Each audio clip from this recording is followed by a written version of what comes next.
미국의 금리 인상이 조금 둔화될 수 있다라는 기대감 때문에 미 증시와 국내 증시가 어제는 좀 환호를 보였지만 하루 만에 다시 눈치 보기를 보는 양상입니다. 자, 부자들이 경제쇼를 읽는다. 한국투자증권 나인뉴스 김건희 차장과 함께할게요. 함께해 주세요. 안녕하세요. 네, 안녕하십니까? 네, 앞서서 그 시총 변화에 여러분 통신주가 시가총액에 올라왔다라고 소식 전해드렸잖아요.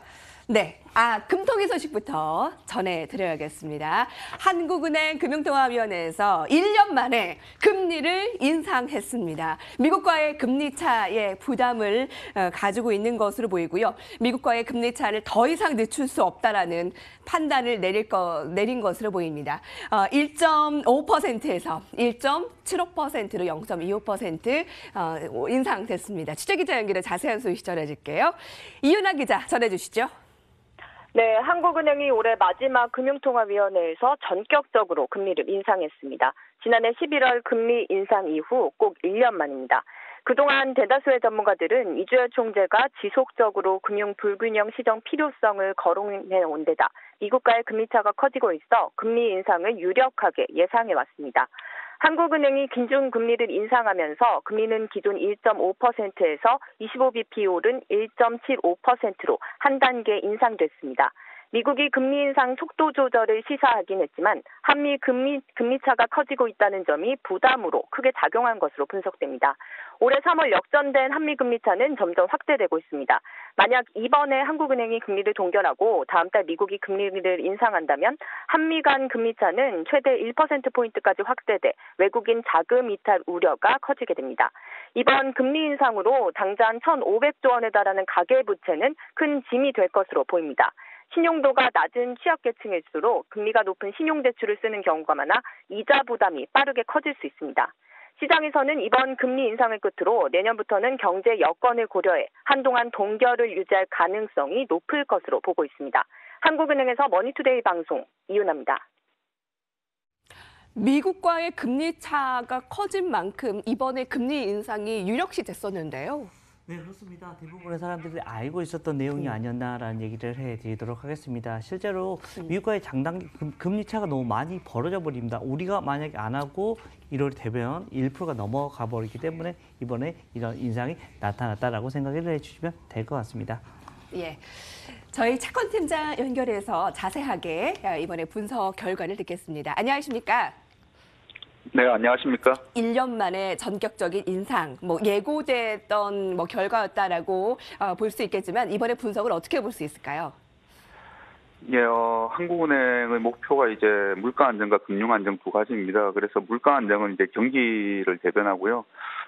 금융 안정은 가계부채라든지 이제 금리 차에 따른 자본 유출 이런 부분인데, 지난 10월 금통위 전부터 이제 그 금융 안정을 근거로 해서 금리 인상 가능성이 이제 제기가 되었고, 이번에 이제 단행이 된 것으로 그렇게 보여집니다.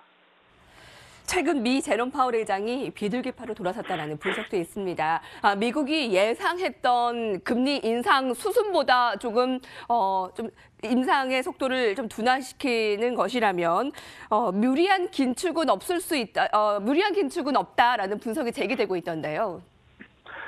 네, 그렇습니다. 연준도 이제 지금 내년 점도표상으로는 3회 인상을 이제 예상이 되고 있지만은 최근에 이제 연준 인사들이 미국 경제 상황을 이제 살피면서 경기가 이제 올해만큼 강하지 않으면 아마 인상 속도를 좀 조절할 수도 있을 것 같습니다. 그렇게 될 경우에는 한국은행도 이제 그 한미 금리차 역전 확대에 대한 부담을 좀 줄 수 있기 때문에 향후 한은의 이제 정책금리 동결에 조금 더 이제 영향을 미치지 않을까 그렇게 예상이 됩니다. KB증권 김상훈 채권 크레딧 팀장께서 도움 말씀 주셨습니다. 감사합니다. 네, 감사합니다. 미국이 금리 인상에 대한 속도 조절에 나선 만큼 한국은행도 이렇게 긴축에 급격하게 나타나지는 않을 것이다. 1년 만에 금리 인상을 했는데 예고된 만큼 지금 증시에는 충격이 없습니다. 당분간은 금리 동결이 계속 우선시가 되겠죠? 그렇죠. 어쩔 수 없습니다. 앞으로는 어떻게 보면 우리 또 가계부채나 지금 현재 우리나라의 경기의 흐름을 보면 그렇게 좋은 상황이 아니기 때문에 물론 지금 현재 외국인들 자금이 빠져나가 버릴 수가 있다. 이러한 이슈들이 생기면서 이러한 것은 벌어졌긴 했지만 실제로 우리가 느끼기에도 우리 경기 상황이 어떻다, 좋지 않다라는 거 여러분 다 알고 있기 때문에 앞으로는 또 계속해서 좀 경기가 좀 당분간 좀 동결의 이슈가 될 것 같고요. 해외 바로 미국 같은 경우도 당초에는 3번 정도의 금리 네. 인상에 대한 얘기가 많이 나왔었는데 했다가 최근에는 계속해서 속도 줄어들고 조절. 있습니다. 예. 지금 시장에서 원하는 1회 아니면 2회 정도로 아마 마무리가 예. 되지 않을까라는 얘기를 드리겠습니다. 금리 인상에 대한 부분은요, 여기서 조금 둔화될 것으로 긴축 발작에 대한 그렇죠. 염려는 좀 들어간 것으로 보입니다. 자, 부자들이 경제신문인데 다시 한번 머니투데이 오늘 헤드라인 볼게요. 앞서 SK텔레콤이 시총 10위권 안에 진입한 소식을 전해드렸는데요. 이제 5G 시대에 돌입을 하게 됩니다. 출발은 불안하다라고 얘기를 한 이유가 이번에 KT의 그 통신국 화재 소식이 있었잖아요. 그래서 이제 반면 교사를 삼아 안전에 만전을 강조를 하고 완벽한 5G 구축에 만전을 기하겠다라고 이야기를 하고 있습니다. 엄중한 책임감을 갖고 이번에 5G 시대의 이 첫 걸음에 많은 통신주들이 이미 상승을 했는데요. 또 한 번의 혁명을 일으킬 수 있는 종목들이 있을까요? 네, 그렇습니다. 실제적으로 어떻게 보면 통신 3사가 가장 먼저 큰 수혜를 받을 수가 있습니다. 이미 많이 올랐는데 더? 기존에는 어떤 회사였다? 그냥 우리가 배당 좀 많이 주고 그냥 경기가 좀 안 좋을 때 그냥 경기 방어주 이 정도의 역할이었습니다. 그런데 이제는 5G 시대로 가면서 어제 나온 레포트 내용이었는데 SK텔레콤 같은 경우 여기서 더블에 갈 수 있다. 좀 길게 보자면 이렇게 얘기까지 나오면서 이제는 성장주의 이런 영역으로 다가설 수가 있기 때문에 주가의 흐름이 좀 달라질 수가 분명히 있는 것 같다라는 얘기를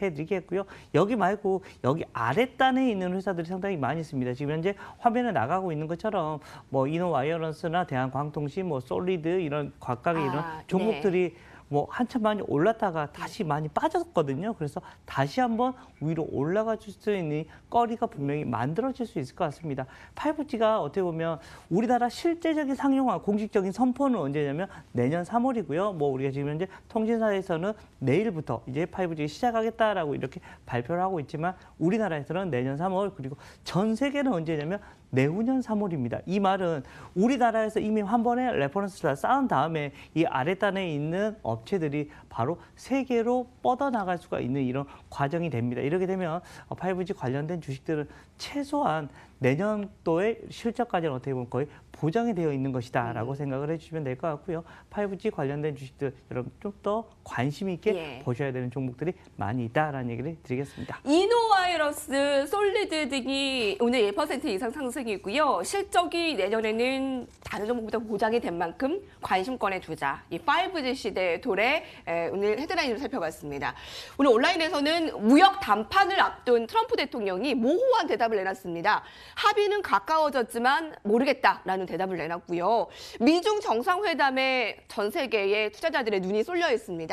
근데 시장의 관심도나 민감도는 조금 낮아졌다라고 해서 좀 긍정적인 시각이 나올 수 있을까라는 관심인데요. 연준의 금리 인상 완화와는 별개로 여전히 미중 무역 분쟁 격화 가능성이 주목되고 있습니다. 그래서 시장이 지금 눈치 보기를 나타내고 있고요.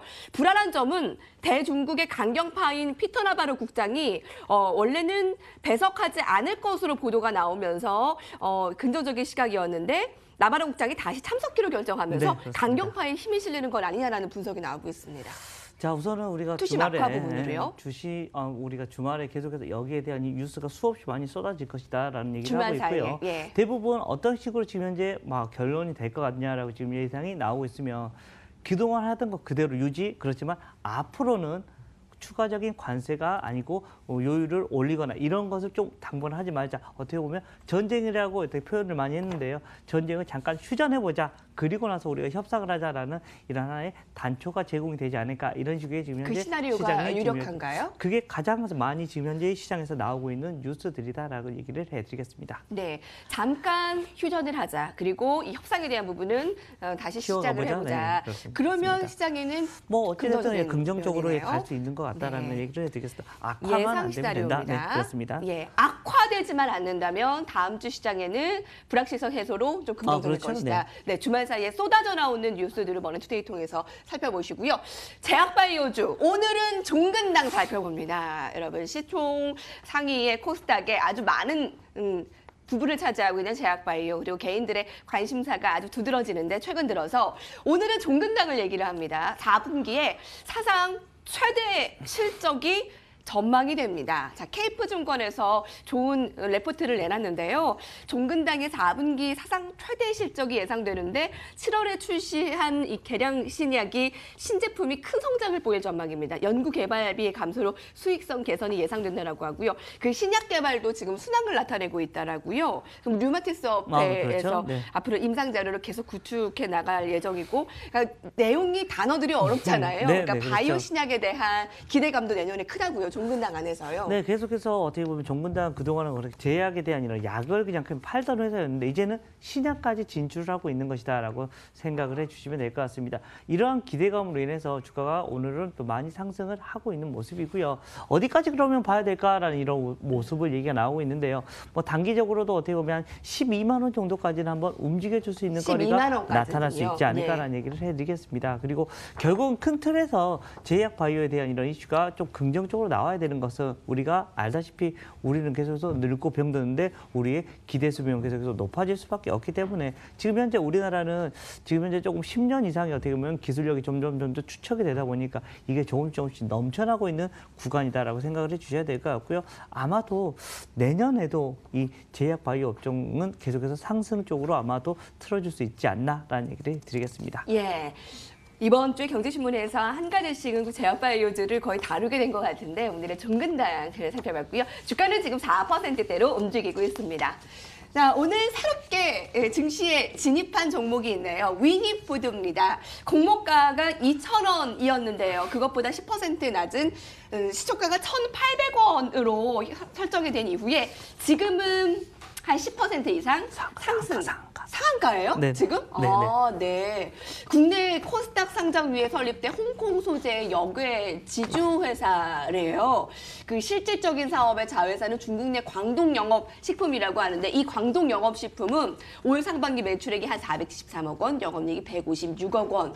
공모 희망가 2,000원, 3,000원에서 한 2,000원의 공모가가 결정이 됐는데 2,000원 이상의 주가 흐름이 예상될 수 있을 것인지 이 종목 좀 상승할 수는 있지만 어떤 측면으로 보십니까? 자, 가장 중요한 것은 어떻게 보면 신뢰도인 것 같습니다. 그동안 어떻게 보면 중국 기업들이 우리나라에 상장이 되고 나서 대부분 그런 잘안 된 경우가 재무제표만 많았잖아요. 재무제표만 쳐다보면 야, 이렇게 좋은 회사가 근데 갑자기 회계 이슈로 해서 망하고 네. 이렇게 좋은 회사가 망하고 이런 식의 흐름이 너무 많았기 때문에 신뢰도가 많이 떨어져 있는 상태입니다. 이것 상황이었는데. 때문에도 윙푸드 같은 경우도 아마 주가가 별로 좋지 않게 반영이 됐습니다. 실제 회사에서는 2,000원에서 3,000원 정도의 사이에서 어떻게 보면 받자라고 얘기를 했습니다. 근데 실제로는 최하단인 2,000원이 공모가가 나타났었고요. 실제 이런 기대감이 전혀 없었기 때문에 아침 시가도 어떻게 보면 1,800원으로 시작했었다. 그런데 지금 주가가 올라갔다는 것은 그만큼 주가에 대한 이런 밸류에이션은 상당히 싸다라는 얘기를 먼저